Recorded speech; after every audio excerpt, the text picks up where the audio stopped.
A fixture of Atlanta journalism for the last 4 decades is retiring. Dick Williams, the leader of the Georgia Gang for most of its 36 years, is now 75. He says it's time to call it a career, and what a career it has been.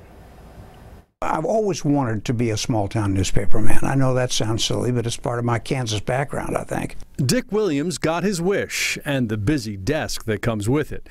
We sat down in his office at the Dunwoody Crier, which he bought and has led since 1996. Here at the Dunwoody Crier, I can say that I am proud to have been part of the creation of the city of Dunwoody and the city of Brookhaven.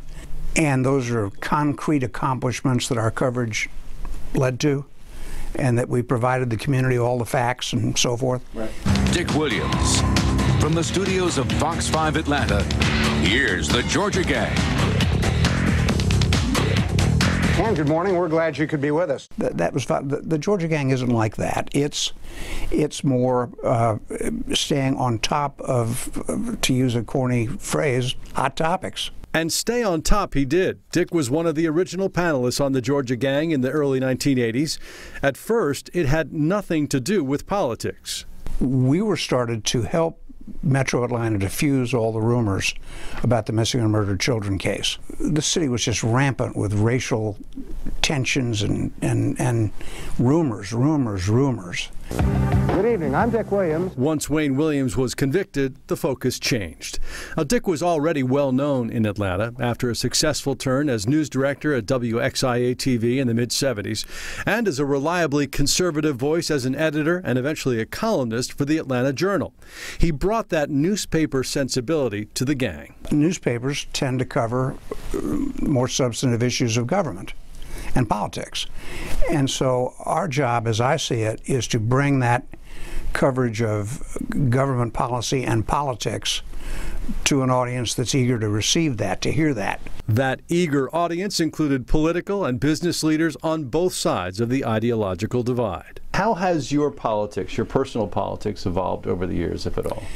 A brief flirtation with pragmatic liberalism in graduate school. But, you know, you can't take the Kansas out of the boy.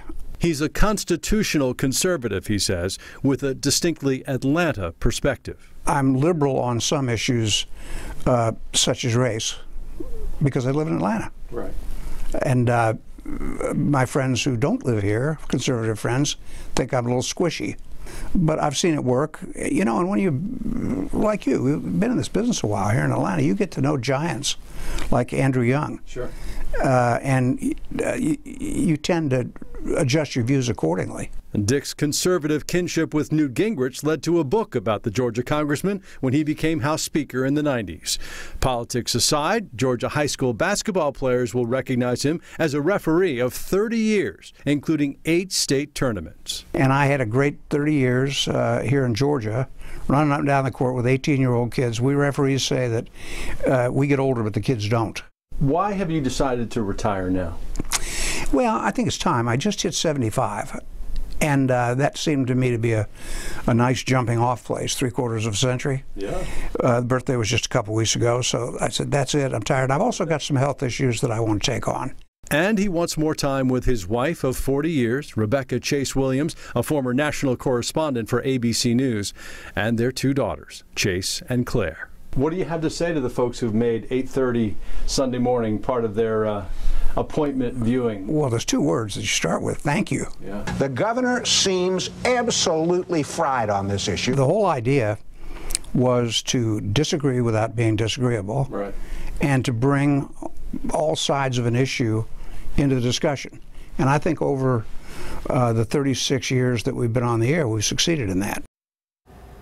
Certainly did. We thank Dick Williams for his excellence and his friendship over all these years. His swan song as leader of the Georgia Gang airs at its usual time this Sunday morning at 8:30 right here on Fox 5, and I, as usual, will be watching.